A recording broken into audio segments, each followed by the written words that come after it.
And so while I was sitting there, I was thinking, okay, I am being critical about what is being said. And I am saying that this is not the type of President's address that should be delivered.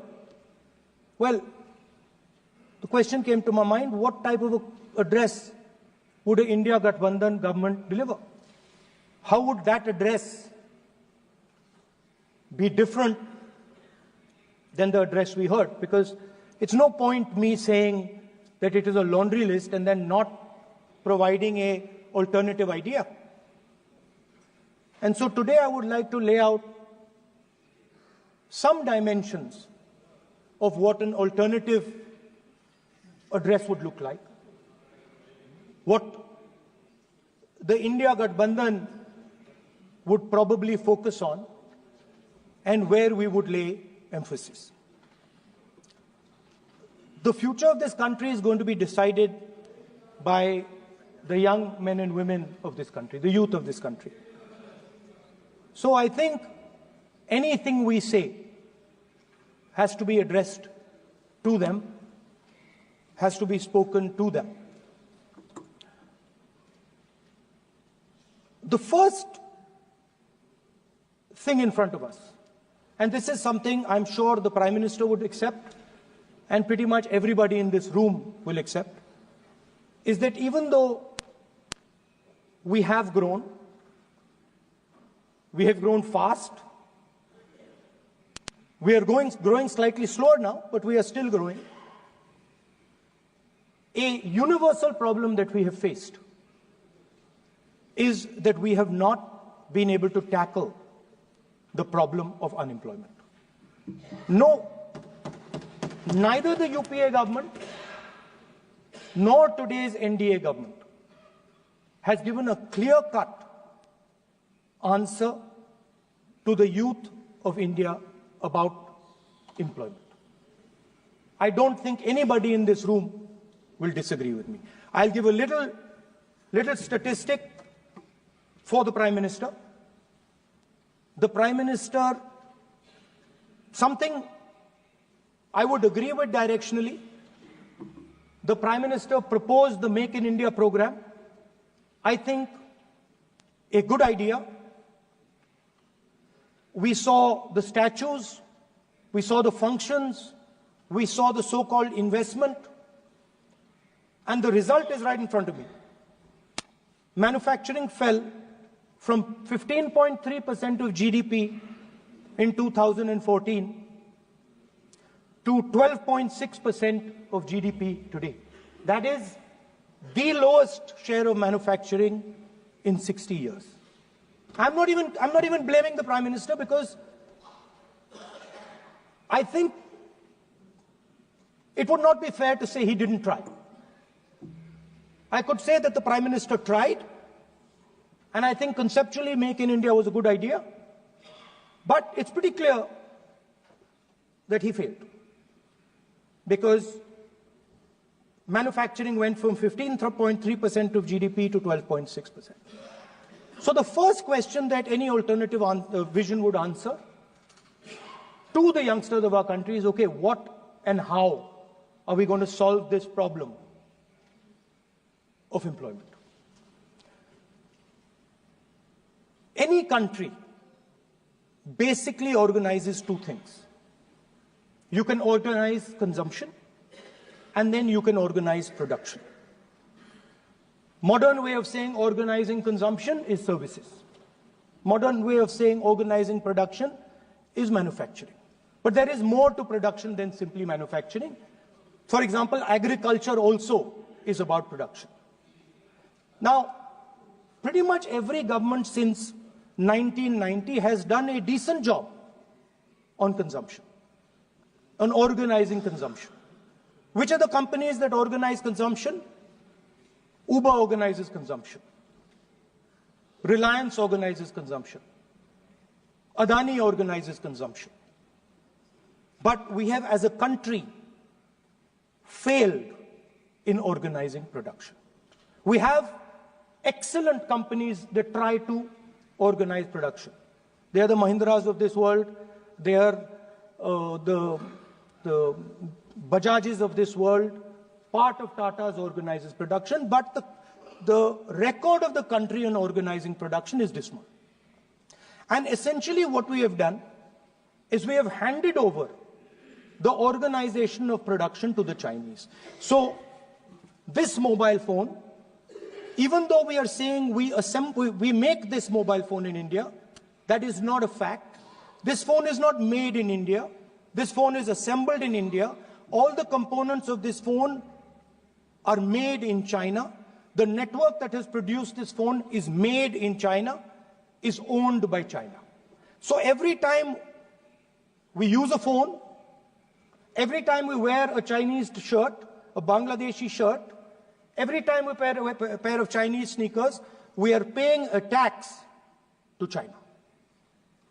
Because some Chinese youngster is earning a salary to make or to produce that product. So the first message I would give in a presidential address would be that India has to focus completely on production. Because if we do not focus on production and we continue to focus only on consumption, we will find that we will run huge deficits, we will increase inequality, and eventually we will run into a serious problem. Social problem because of unemployment, which we are already facing. If you look at the numbers of the amount of people who are in jail, if you look at the numbers that are spent on internal security, if you look at the numbers spent on our police forces, they're all spiraling. They're all rising. And everybody understands that social tension is on the rise in India. So now the next question comes, okay, so where is this employment going to come from? What is India going to produce? And for that, I'd like to tell all the youngsters of this country that there is a revolution taking place, an exciting revolution. The world is transforming completely. And the change that is taking place, at the heart of the change that is taking place, we are moving from the world of the internal combustion engine to the world of the electric motor. We are moving from petrol to batteries. We are moving wind, solar, potentially nuclear energy. So our entire way of moving is changing. And this is going to change every single thing. It is going to change warfare. It is going to change medical treatment. It is going to change education. It is going to change how we eat. It is going to change every single thing. Now, the last time there was a revolution, called the computer revolution, the government of India had a clear focus. We looked at that revolution. It was the Congress government. We looked at the revolution and we decided clearly that we are going to focus on the development of software. And we rode the wave of that revolution. And today you can see the result. I remember people laughing. I remember people laughing when the computer was being talked about. You mentioned Mr. Vajpayee. I respect Mr. Vajpayee, but Mr. Vajpayee gave a speech saying that computers are of no consequence to India. So, what is important when there is a revolution? What is important is that you understand what are the drivers of that revolution and where exactly do you need to focus, where exactly do you need to sit in that revolution.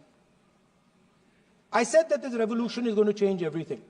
And I want the youngsters in this country to think about it. There is a war going on in Ukraine. The war in Ukraine is actually a war between the internal combustion engine and the motor, the electric motor. The electric motor is inside the drone, the engine is inside the tank. And if you look at what is going on in Ukraine, the tanks are dying by the thousands. And small little drones with electric motors, small batteries, not much bigger than that, are destroying the entire tank artillery infrastructure of both Ukraine and Russia. So the drone is the electric motor. The drone is the battery.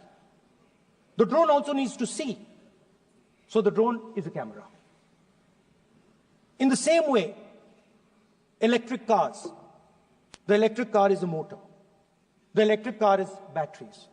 The electric car is cameras. Robots are exactly the same thing. Robots are electric motors, multiple electric motors with cameras, with batteries. And this is what the revolution is going to look like. So there are basically 4 technologies that are driving this entire change in mobility. Electric motors, batteries, optics, and then on top of that, you can apply AI. Now I want to tell the youngsters of this country, people talk about AI. But it's important to understand that AI on its own is absolutely meaningless. Because AI operates on top of data. Without data, AI means nothing. And if we look at data today, there is one thing which is very clear. Every single piece of data that comes out of the production system in the world, the data that was used to make this phone, the data that is used to make electric cars, the data that is used to make basically all electronics on the planet today is owned by China. And the consumption data is owned by the United States.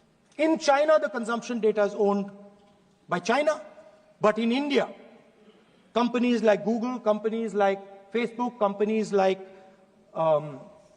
Instagram, X, they own our consumption data. So if India wants to talk about AI, it has to first answer the question, what data is going to power that AI? And the answer today is India does not have that data. Neither does India have production data, neither does India have consumption data.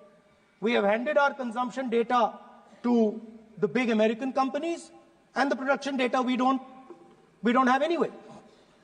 So what would that vision look like? The first thing, we would start getting youngsters excited about this revolution.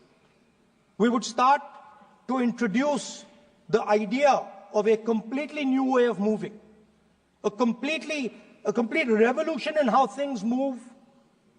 We would start teaching our children in schools about batteries, about electric motors, about how these things combine, about how drones, robots, electric cars are structured, how they will work together. And most important, we have to start building a production network so that we can get access to production data.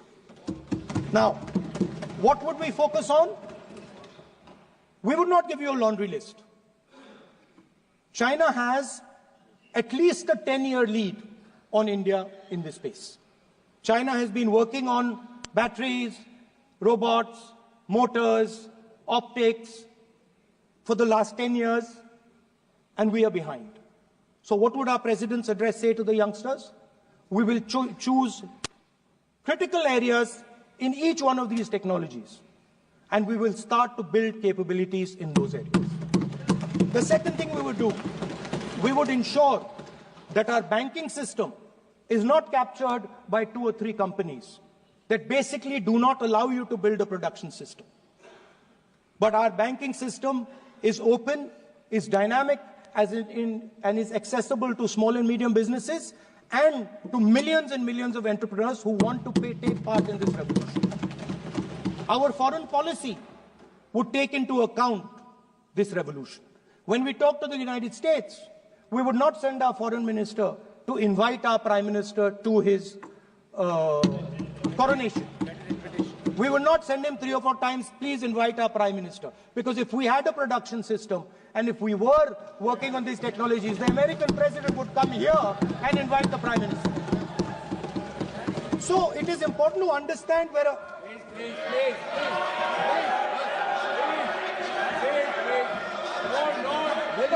Foreign policy.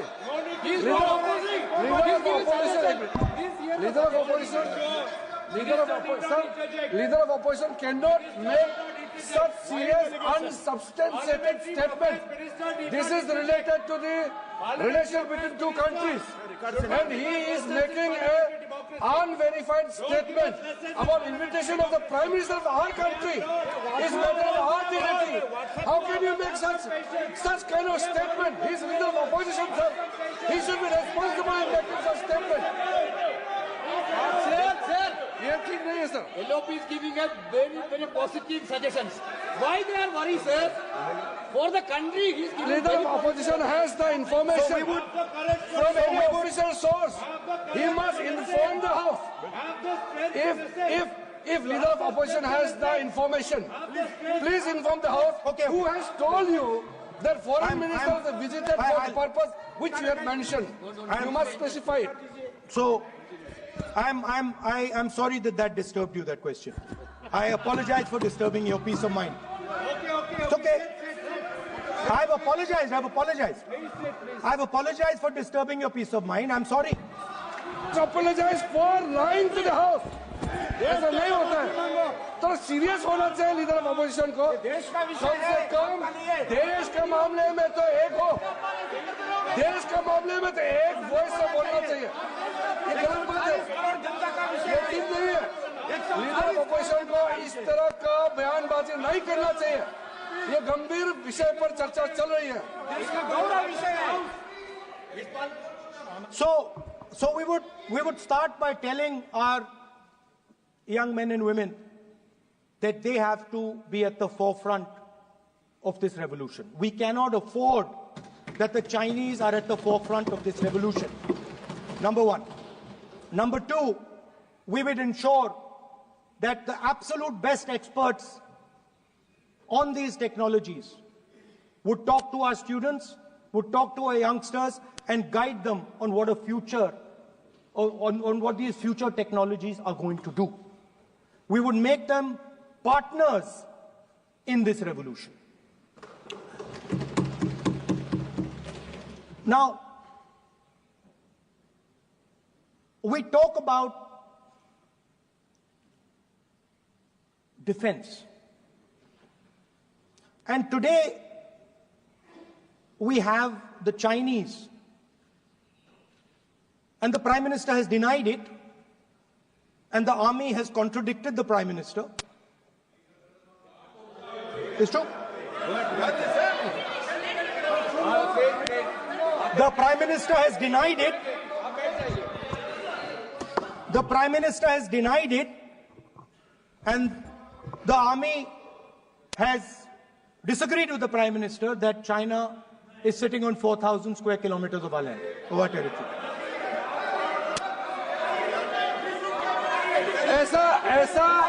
ऐसा इस सदन में अब मन चाहे बात नहीं बोल सकते हैं.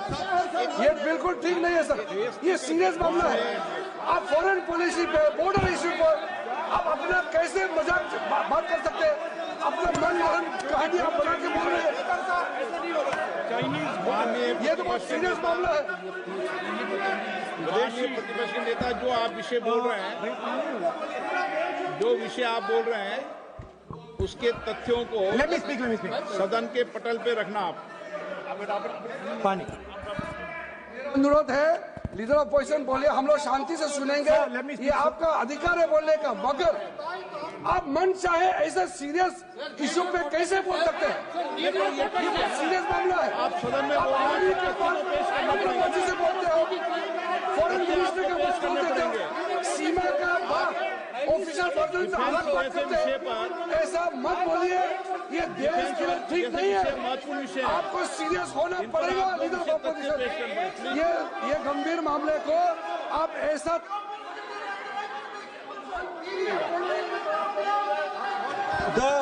The Prime Minister has denied that Chinese forces are inside our territory, but for some reason, our army keeps talking to the Chinese about their entry into our territory, and our Chief of Army Staff has said that the Chinese are inside our territory. This is a fact. This is not invention, this is a fact. Now, but the reason China is inside our territory is important. Because people think that wars are fought between armies and their weapons. But the fact of the matter is that wars are fought by industrial systems. The fact of the matter is that China has an industrial system that is far stronger, far bigger than our industrial system. And that is why they have the guts to come inside this country. The reason China is sitting inside this country is because Make in India has failed. The reason China is sitting inside this country is because India is refusing to produce. And I am worried that India is going to give up this revolution to the Chinese once again. The reason I made this reference is because everything is connected.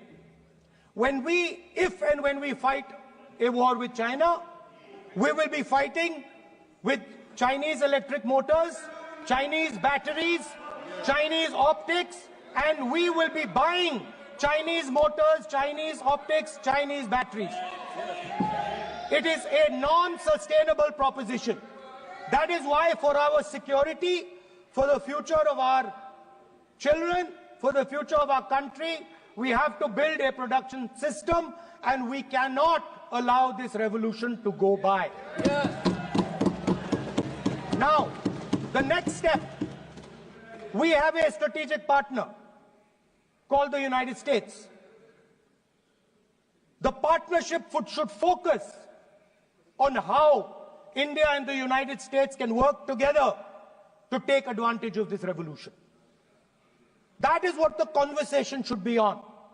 Please understand that India is as important as the United States for the simple reason that they cannot build an industrial system without us. They cannot build a production system without us. No matter what they say, the Americans simply cannot do what India can do because their cost structure is much, much, much more expensive than ours. We can build things that the Americans would never imagine. India can do that. So that would be the first part of a president's address. We would talk to the youngsters in India and say to them, we want you to be partners in this revolution. We want to change the Indian banking system so you can have access to it.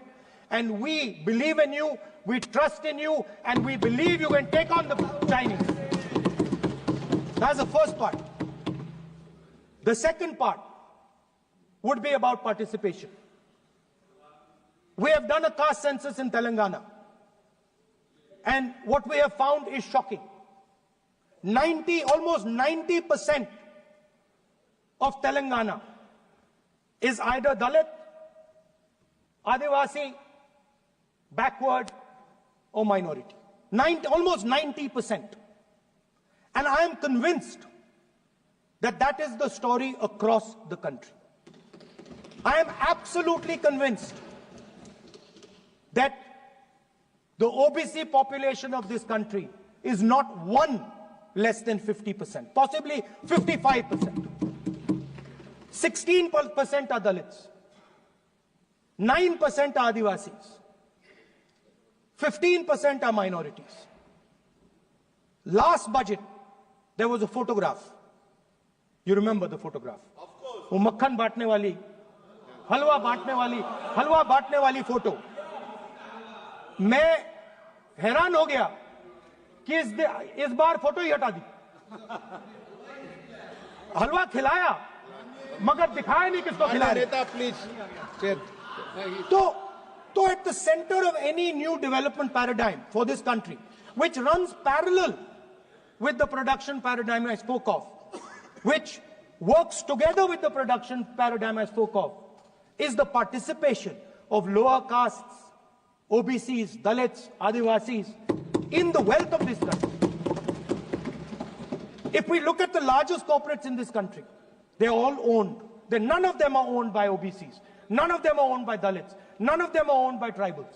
If we look at the biggest media companies that support the Prime Minister, every day we see the Prime Minister's pleasant face, smiling face on these media. None of them are owned by OBCs. None of them are owned by Dalits. None of them are owned by Adivasis. This is the fact. So central to any new development paradigm is the architecture of a new paradigm. And that architecture of the new paradigm can only be built once the caste census is placed on this table. Because once the caste census is placed on the table, we will know exactly how much of this country's wealth, how much of this country's power, how many of this country's institutions are owned by 90% of this country. There are OBC MPs in the BJP. There are OBC MPs in the BJP.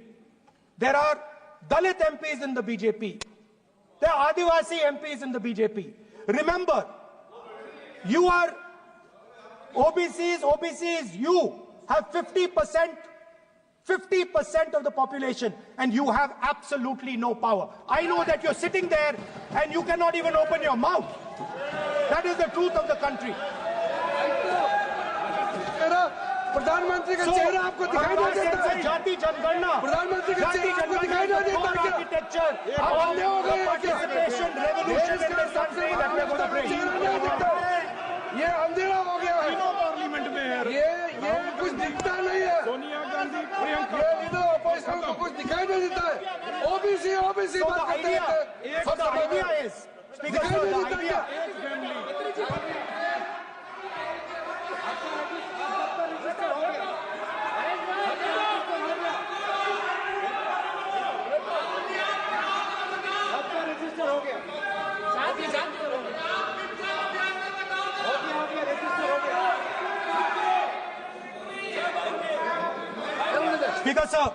Speaker sir, so the idea is, on one side, allow India and the Indian youngsters to participate in the coming mobility revolution.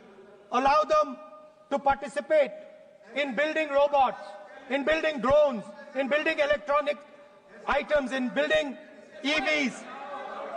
And on the other side, running parallel.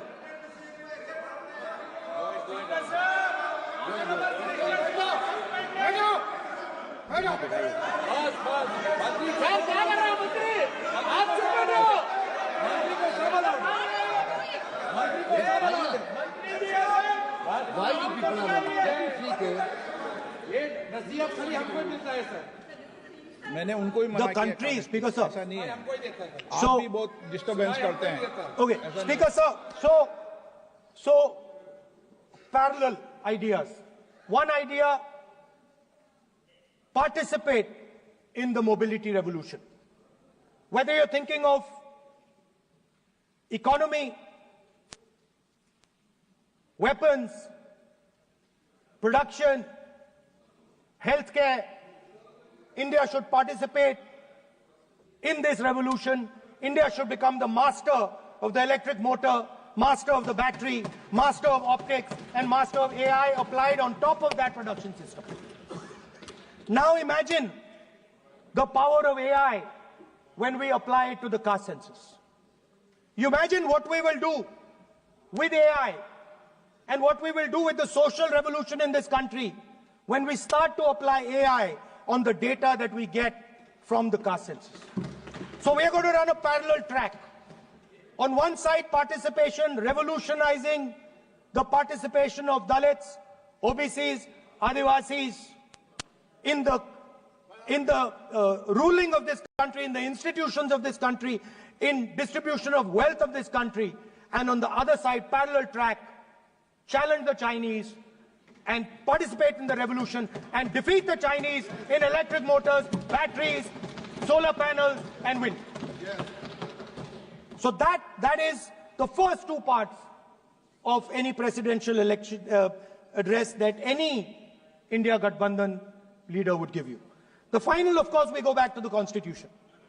This, our favorite, just like the production system is a weapon, just like Jati Jangarna is a weapon of transformation, this is what the entire